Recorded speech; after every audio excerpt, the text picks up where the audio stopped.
sa barko, naranasan ko yung mahipuan ako. Ng gay. Oo, lasing siya. Nasa ano, kasi nagtrabaho ako sa barko bilang waiter. Siguro yung tahimik na side, yung gusto lang mapag-isa. Kasi unang bungad sa akin ng mga tao sa telebisyon, nagpapatawa, di ba? Clown. Kaya yung mga tao pag namimit ako, uy, patawa ka naman. Sa loob-loob ko, ayoko, not now. Pero ang hirap naman, magmumukha ka suplado, di ba? Pero it's a big part of me. Lumalabas yung pangil ko pag ganun. Hindi ko naman siya nasapak. Pero uminit na yung dugo ko, sinabihin ko sa kanya, you better remove that right now. May sinabi siya that made me lose it. As in, I saw red. Nag-walk out siya pero may sinabi siyang something insulting. Tapos naramdaman ko na lang yung katawan kong sumugod. Parang bumalik sa akin yung time na hinipuan niya ako tapos nagpatay mali siya. Tapos feeling ko ni-rage bait ako. So, nawala ako sa sarili. Hinubit ko yung damit ko. Alam mo yung parang sa kanto lang. Tapos binato ko sa kanya. Buti na lang di siya tinamaan.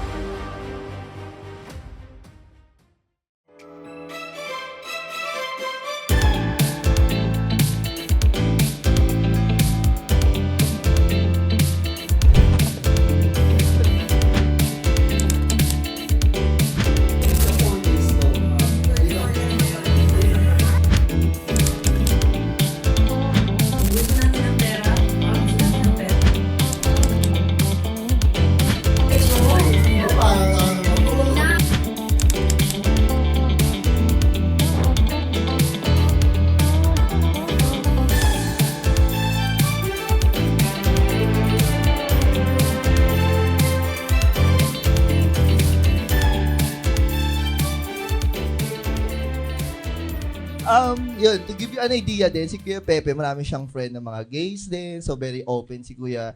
Mga 43. 43? Ako na yung naging 44. Di ba? Bakla. O, enjoy yung pagkain. Kay Tita Nadia yan ha. Masarap ba? Tita Nadia, nasa yan ha. I love you. Charing lang. Ayun na nga. So, Kuya Pe, may tanong lang ako sa'yo. Sige. So, what was your first honest impression of me? First impression ko sa'yo ay marami kang pera. Ay, mukha lang. hindi yun. Ano nga ba? Basta malakas na kagad yung dating mo eh. Simula pa lang kasi ang ganda ng damit mo, terno pa. Tapos ang puti ng kutis mo. Tapos meron kang necklace nun eh. Alam mo, meron kang necklace nun eh. Diba? Parang I let my appearance speak for myself. Parang ganon. Diba? I'm beautiful. Yun na kagad. Shit. Diba? Alam nyo na. Totoong creator. Okay. Charing. Yes. Ayun lang. Ako naman, just to give you an idea din kay Kuya Pepe, kilala ko na siya. Tapos sabi ko, ay, syempre parang yung inner myself, ganyan ha. Pero syempre, nandun kasi kami lahat to heal ourselves. Ayoko naman yung parang, kasi, ewan ko naalala mo pa, yung binrief tayo ni Ate Joyce. Magkatabi tayo eh. Tapos Talaga ba? Oo, hindi mo na maalala siguro. Pero sobrang vivid lang sa mind ko yun. Sabi ko, Kuya Bebe, hello po. Tapos sabi niya pa, bro, nung name mo. Ako, chalo. Siyempre, matigas pa ako no. Hindi ba ako heal nun eh. Ganyan. So parang ano lang ako noon. Nonchalant, eme-eme. Pero naamoy na naman kita kagad. Alam ko naman, Kuya Pe. Kita nga tayo sa CR. Press time beautiful. Charing lang, Kuya Pe. Yun na nga. So, second question, Kuya Pe. Talagang meron ka pang first question, second question. Susunod niyan, third question. Okay. Kasi yan? Hindi ko kaya pa mag-ano eh. Hindi, kaya mo yan. Kaya naman. Kahit nga bitawan mo na yan, feeling ko kaya mo yan. Ganon. Kasi iba mapag-usapan natin, Kuya Pe. Alam mo, marami okay lang yung birthday mo, te. Kakanood ko ng comedy mo. Dami mong mga chika sa... Uy, minsan Alam mo, Wag, okay may na mga camera. concert ni Kuya Pe, ganyan. Ay, salamat. Meron din siyang comedy shows, ganyan. So, ako talaga ay practicing kasi to show up sa mga taong mahal ko. And I'm Ganyan. grateful, Thank you, Salamat. Kuya Pe. Alam mo yan, yung effort ko din talaga na talagang pumunta. So, talagang gusto ko din naman, Kuya Pe, tsaka talaga is my way din na I'm so grateful to know you. Alam mo yun, na parehas tayo Likewise. nag-heal. Ganun. Thank you, Kuya Pe. Ito naman si Bakla, iyak na naman. Okay lang, ilabas mo yan. Oo nga, I need to express. Ayun. So, why did we decide to go to Essence Retreat? Okay. Ikaw, what's the reason? Kasi palagi ko, pare-parehas nating gustong bumalik sa sarili natin. Bongga yun. Alam mo talaga yung essence na retreat. Sa essence natin, basically. True. Kasi yung, just to give you an idea, may exercise kasi kami doon na talagang aalamin mo yung essence mo eh. Kung yung, yung alisin mo lahat ng identity mo, kung anong pagkakakilala sa'yo ng binigay sa yung identity. Sino ka ba talaga without yung identity na yun? So, doon ay isa-isa kami nagkaroon ng essence. Ano bang, who are you, Kuya Pe? Kung ikaw creator of beautiful things, ako ano nga ako? Alchemist. Ay, he is a alchemist. So, i-claim mo yun. So, ako naman, nung nakalaman ko yung essence ko, talagang laging, kunyari, nag-spiral down yung emotions ko, nagiging negative yung thoughts ko. Talagang iniisip ko, ay, Jerome, you are the creator of beautiful things. So, kailangan talaga, you make way talaga na maging beautiful ka lagi, inside and out. Gusto mo yun, Kuya Pe? Gusto. Gusto mo yun? Wala, lang.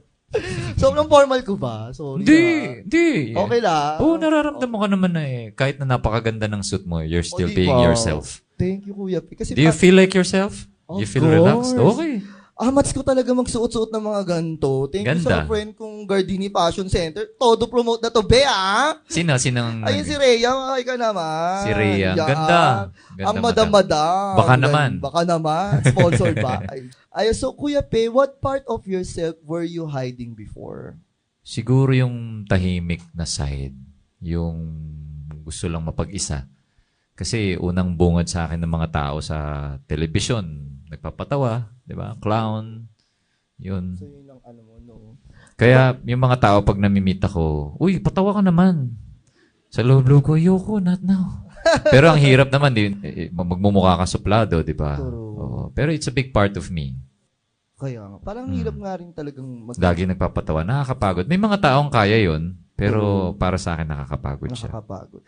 Actually, talagang ako lang naman, nafe-feel ko na sa gantong ginagawa ko kasi, malay mo naman, soon, parang kiniklaim ko rin kasi baka maging celebrity ako. Hindi baka maging celebrity. Celebrity ka na. Celebrity na ako. Sige, claim na natin. In your yun own right. Oo, in my own right. Saan nga natin mapapanood to? Sa ABS-CBN. ABS-CBN. Yeah. Tsaka sa YouPorn. Tsare! Uy! Ano lang. Charing lang. Hindi, parang naano ko lang. I want to share Ang ganda nun kung may ganito na may wholesome na sa YouPorn, no? Alam mo yan. Ikaw ang mag-create ng trend. Yun First tama. wholesome content in YouPorn. Gusto niyo yun? Siyempre, may inggit yung ibang channels. Di, magpe-presenta rin sila ng ano. May kita mo yung podcast ni Wildred na wholesome sa Pornhub naman. Diba? Pornhub. Competitor Wholesome. pa. True. Ayun lang, parang just to give you an idea lang, parang lagi kong, kasi nga parang nakikita kong grabe ako mag-express ngayon ni Kuya Pe. So parang yung mga ganito talaga, parang sinisend siya sa akin ng universe pag nag-meditate ako, nagsa-soundbath ako, ganyan.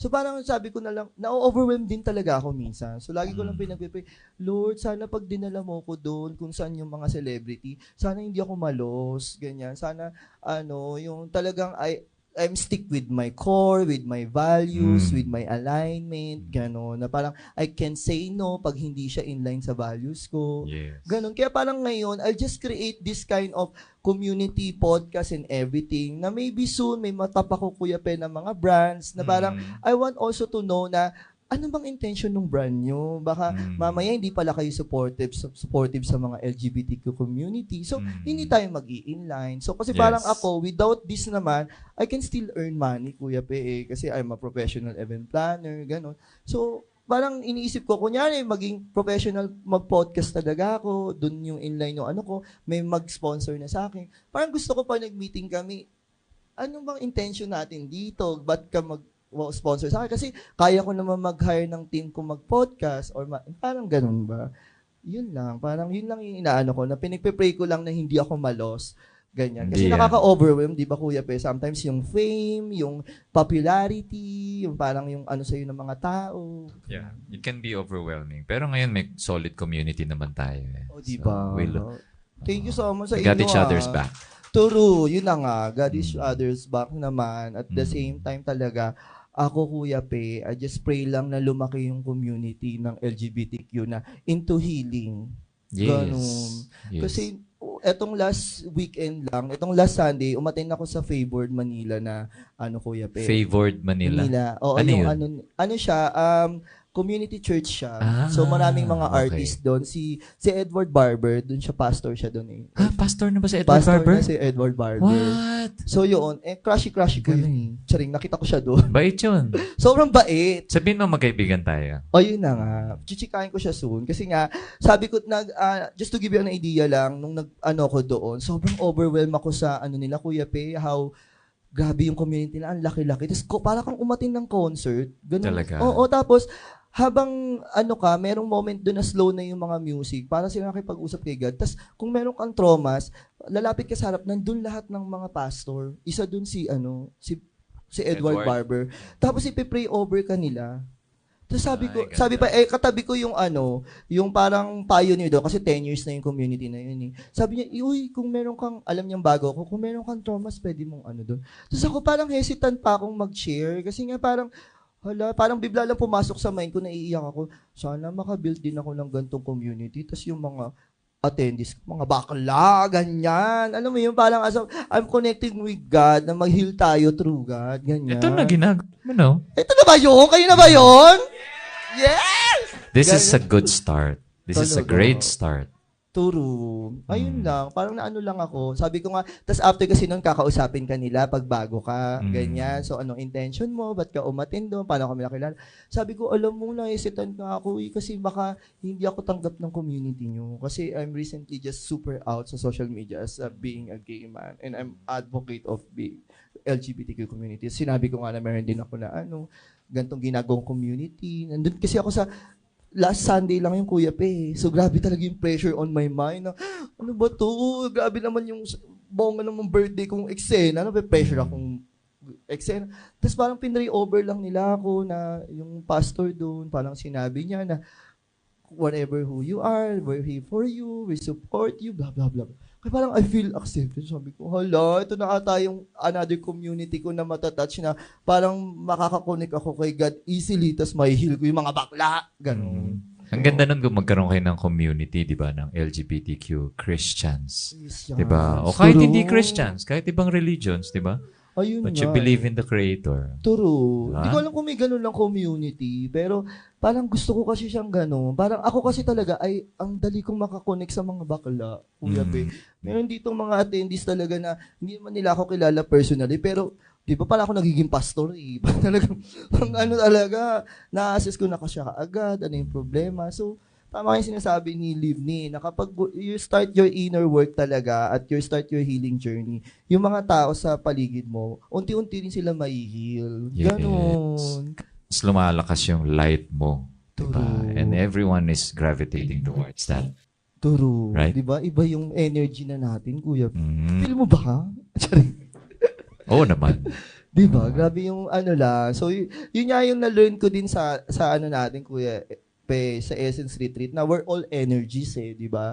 So, talagang tayo na nagdidim lang yung light natin kasi dinidictate kasi ng na huwag kang mag-express para ito lang yung light mo. Ng dinidictate ng ano? Ng society or maybe ng family natin na you just have to be like this lang, ganyan para accepted ka ng society na akala nila yun talaga. Parang gano'n. Or ng ego natin. Ego Yeah. din. Totoo naman din yun. Kuya, pwede ba? Pero yun nga, yung sa Essence Retreat kasi talagang tinuturo sa amin doon talaga na yung remember who you really are. Yun talaga yung kung sino ka talaga, yung essence mo. So pag kilala mo na kung sino ka talaga, kahit sinong tao lumapit sa'yo, no, hindi ako yan. Hindi yan inline sa values ko. Diba? Or kung maalala mo kung sino ka. Yun ang nagugustuhan ko doon sa Essence Retreat natin eh. Kasi minsan overwhelming, for me lang naman yung I have to learn this and that, and then eventually I realized I just have to remember yung mga nakalimutan ko. O Exactly. nakalimutan natin. Exactly. True. Kasi nakakalimutan din natin yun, guys. Dahil nga sa dami nating ginagawa din na mali yung pagpiplease natin sa mga dapat, ito ka dapat. Wala talaga yung parang yung pag-stick ka kasi sa essence mo, sa core mo, kahit anong sabihin ng ibang tao, hindi meron na akong path na ginagawa kasi ito talaga ako, di ba? Pero kasi yung sometimes yung family natin or yung loved ones natin, nag-a-advise sila, ganito yung gawin mo kasi yung pinsan mo, ganito siya. Tapos ito yung susundan mo kasi naging successful siyang engineer eh. So family tayo ng ganitis, family tayo. Parang, so ikaw naman, sunod-sunod ka, di ba? So, nawawala yung essence mo. Gusto mo palang maging painter or kaya, alam mo yung, ako, as a sex bomb, gusto ko maging sex bomb dancer. Hindi natupad, di ba? Talaga? Naging pangarap mo pa yan? Oo, Diyos ko. Ako pa nga nag-request dun sa dance instructor ko na, dance ka naman ng pang sex bomb. O di gawa kaming sex bomb. Talagang palong-palo ako. Talagang channeling Rochelle Pangilinan ako tsaka Jopay pinagsama. Ay, oo, nakita ko yung mga stories Nakita mo, diba? So, gagawin mo yun mamaya. Yun na nga. Actually, Sorry na, ano ka ba? Pressure naman ako dyan, Pero isang kending na. Tsarek! Ganyan na. So, may express lang talaga yun. Ako talaga grabe, yung despite ng sobrang busy schedule ko, Kuya Pe, ako talaga yung pag-upload ko, hindi ang intention magyabang na. Ang intention ko talaga ngayon, Kuya Pe, is to express myself. Parang to inspire other people din na regardless na ang dami kong ginagawa, I still have time for myself. And I need to show up for myself. Yung gano'n na parang pagod na ako, tayo na may eksena, ganyan. Tapos mag-aalam yung phone ko up before 30 minutes. Baka may dance class ka. So, pagpagod ka, spiral down yung emotions. Pagod na ako, ganyan. Hindi, sex bomb ka. Tapos parang feeling ko lumalabas yung inner child ko, yung kaninang nakatoga. Hindi mo na naman ako i-express? Ha? Di ba sex bomb dancer tayo? Pali ka na, baka masyado kang maraming sinasabi. Magsayawan na tayo. So pag nagsayaw naman ako, I feel great after. Yeah. Kasi ako yun eh. Essence ko yun eh. So yun yung lesson. Nawawala yung pagod. Nawawala yung pagod. Yung stress. Yung stress, gano'n. So ganun pala siya, Kuya Peno. Oo. Pag na-learn mo talagang mag-express. Creative expression, di ba? Creative expression. Alam mo ba, Kuya Pe, nung binubuo natin yung, kung naalala mo lang, yung binubuo natin yung essence ko, yung una hindi ko siya ma-identify pa. Tapos ikaw yung nagsabi na, kasi sabi ko, I think I'm affectionist. May ganun pa akong eksena. Kasi mabilis akong, parang contortionist.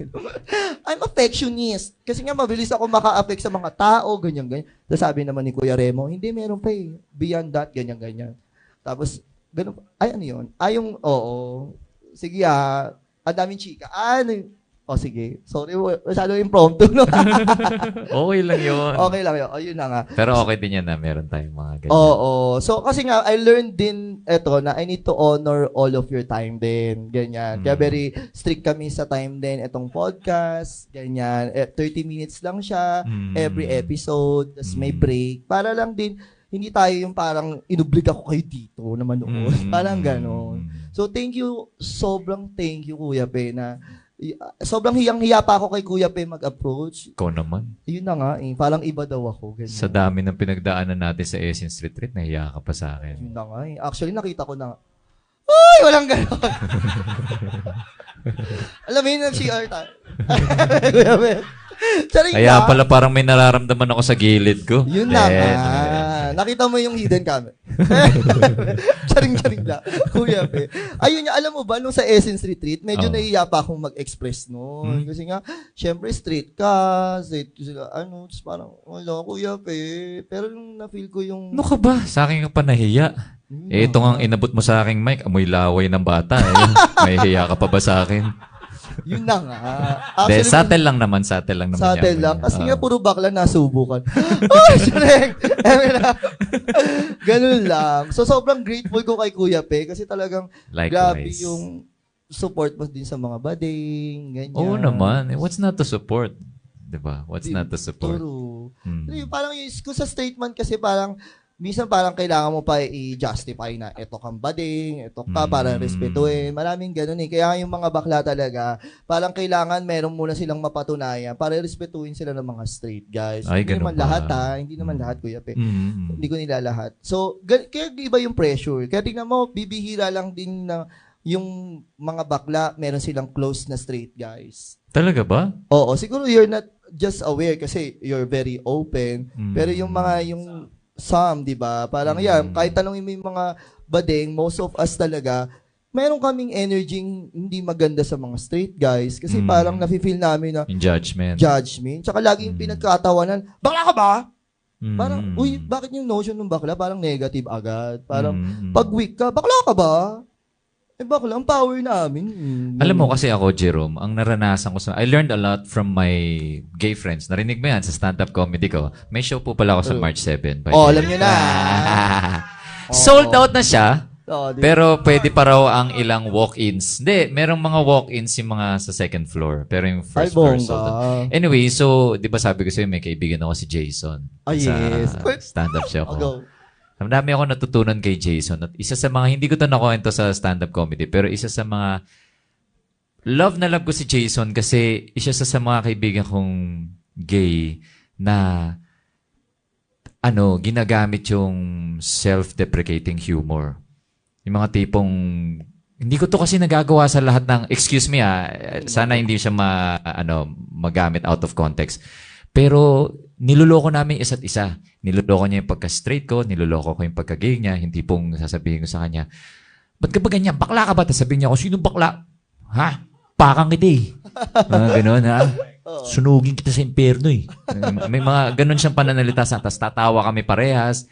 Alam mo yun, that's what I love. Mas lalo ko siyang nirespeto. Kasi kaya namin pagtawanan kahit ano. Diba? Yun yung masarap pagka nangyari yun sa ating lahat. Yung nagkahawa-hawaan. Na, yun kasi para sa akin yung that's the only way you can beat bullying. Kung kaya mong pagtawanan yung sinasabi ng bully. True. Diba? Hindi ka na maapektuhan nung binabato niya sa'yo. True. Right? Bongga ka dun. Sana Feeling lahat- ko lang. True. Sana lahat ng gay, we feel all safe sa straight guys like you, no? Kasi, iba rin yun eh. Parang kami kasi, Kuya Pe, struggle na sa amin kaagad dun, bata pa lang kami. Pag alam na namin bakla kami, we don't feel safe agad sa mga father namin. Kasi sila gets. yung father figure, di ba? Gets. So, napapasa rin yun sa mga ibang tao. Na ganun. Kaya parang, syempre, kung yung image nung pagkalalaki sa bahay, hindi ka safe. Pag lumabas ka, may lalaki, hindi ka rin magiging feel safe. Kasi namumultiply yun eh, di ba? Ay, para siyang papa ko kasi lalaki siya. Ay, bakla ako eh. Yes, Parang gets. ganun. Pero nakaka-relate ako doon, Jerome. Gusto ko lang sabihin sa'yo na it's a two-way thing. Ako kasi, naranasan ko rin yung feeling unsafe. Kasi for example, kukwento ko na rin, sa barko, naranasan ko yung mahipuan ako. Ng gay. Oo, lasing siya. Kasi nagtrabaho ako sa barko bilang waiter. Tapos may naging kaibigan ako ng mga entertainer. Yung isang kasama nila, pag nalalasing, and he's gay, mahilig manghipo. Tapos may party noon sa crew mess ang tawag. And then ako naman, naiingayan na ako, pumunta na ako sa internet area, sa gym. Tapos pumasok siya, tapos, hey, what are you doing? Tapos biglang naglanding kagad dito yung kamay niya. Oh my God. Tapos umaangat na, buti na lang kasi usually 'di ba ano yan, flight or fight. Ako thankfully or unfortunately or fortunately lumalabas yung pangil ko pag ganun eh. Oo. Oh, hindi ko naman siya nasapak. Pero uminit na yung dugo ko, sinabi ko sa kanya, you better remove that right now. So I gave a threat. Tapos naramdaman naman niya, tinanggal niya yung kamay niya. And then kinabukasan, tawag dito, hinanap ko siya. I just want to resolve Yung tension. Tapos sabi ko, ako na yung nagpakumbaba.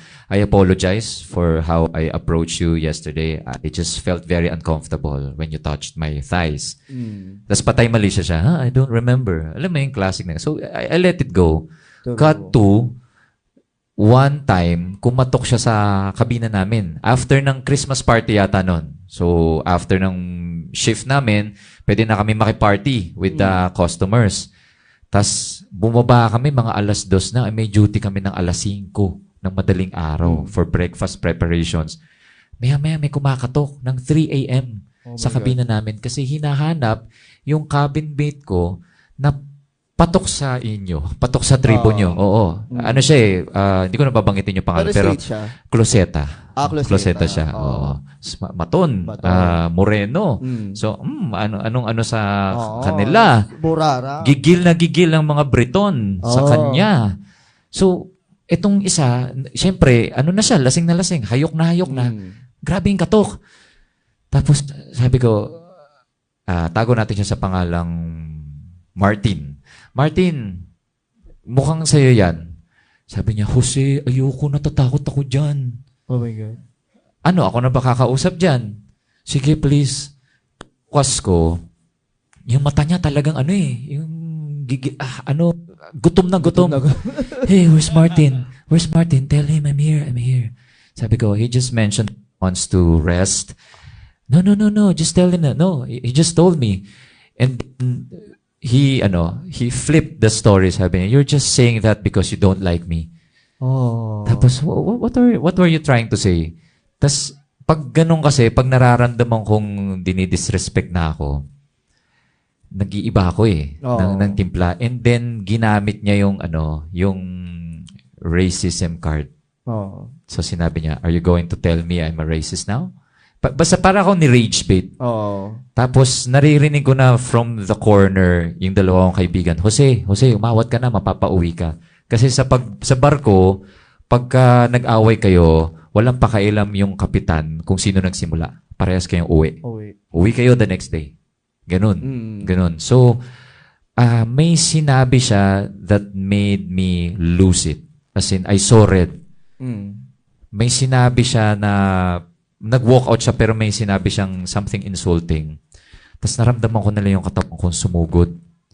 Parang bumalik sa akin yung time na hinipuan niya ako tapos nagpatay mali siya. Tapos feeling ko ni-rage bait ako.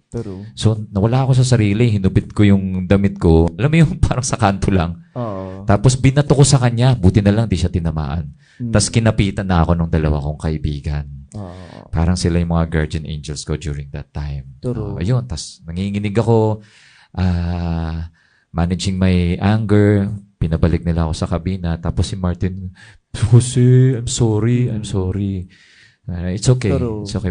Loob ko, hayop ka. Napaaway pa ako dahil but to cut the story short, yun yung isa sa mga experience ko na hindi maganda with LGBTQ community. Buti na lang nagkaroon ako ng kaibigan katulad nila Jason. Kasi nag-iba yung impression. Perspective ko na. Yun siguro, yun ang maganda na isa sa mga blessings. Meron kang mamimit na tao na magbabago yung pananaw mo tungkol sa isang klase ng tao. Exactly. Yun. True. Tsaka parang just to, lang din na-realize ko lang din sa kwento mo, Kuya. Talagang lahat may two sides of the story. Kasi nga parang kami as a LGBT advocate, parang laging ang story kasi, ape kami, yung parang pero yun pala, may story din na pwedeng ma-abuse din yung mga nakalalakihan sa amin. Kasi nga, grabe rin naman yung, parang ginagamit sometimes yung ganong advocacy na, parang laban kami, ganyan. So, pwede namin, parang valid ganun sa inyo. Walang pinipiling kasarian ang abuse. Totoo. So, very eye-opener siya, no? So, kaya kayo, it doesn't matter kung anong sexual preference mo, kung anong gender mo. We have to look out for each other. True. Diba? Yun ang bongga to. Kaya yun, yung mga coordinators ko, natatahin na sila. Time na daw!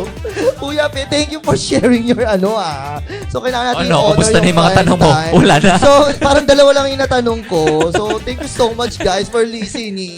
Ganito pala sa parang hindi ako pwede maging Tito Boy Abunda. Hindi, okay lang yun. Charing lang. Kasi ang haba ng chika, di ba? Pero thank you so much. Minsan mas napapaganda pa nga. Oo nga eh. Maganda rin yung display. Ito lang masabi ko lang doon sa podcast ko. Bego ka naman kayo ng guide question. Kasi mamaya mga black and body. Di mo kayo nagtanong ako, ay, may ganun palang tanong. Di ba? So, thank you so much, Kuya Pe, for Thank this you. opportunity. I hope you guys are enjoy our podcast and thank you so much, Kuya Pe, for showing up.